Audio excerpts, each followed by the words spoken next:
بسم اللہ الرحمن الرحیم۔ السلام علیکم، کیسے ہیں آپ سب لوگ؟ امید ہے ٹھیک ٹھاک ہوں گے۔ ناظرین، جیسا کہ آپ کو معلوم ہے کہ عشرہ ذوالحج شروع ہو چکا ہے۔ ان 10 دنوں میں جہاں نیک عمل اللہ کو بہت ہی محبوب اور پسند ہیں، وہاں عظمت کے اعتبار سے بھی یہ 10 دن اتنے عظیم ہیں کہ ان 10 دنوں میں کیا گیا نیک عمل بھی اللہ کے ہاں عظمت والا بن جاتا ہے۔ جس کی زندگی میں یہ 10 دن آ جائیں، اس کو چاہیے کہ ان 10 دنوں میں کثرت سے لا الہ الا اللہ، الحمدللہ، اللہ اکبر، ان 3 کلمات کو کثرت سے 10 دنوں میں پڑھیں۔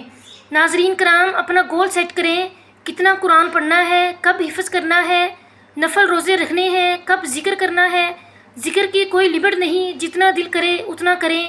صدقہ دیں، پیسوں کا، مسکرانے کا، ذکر کا، تکبیرات کا اہتمام کریں۔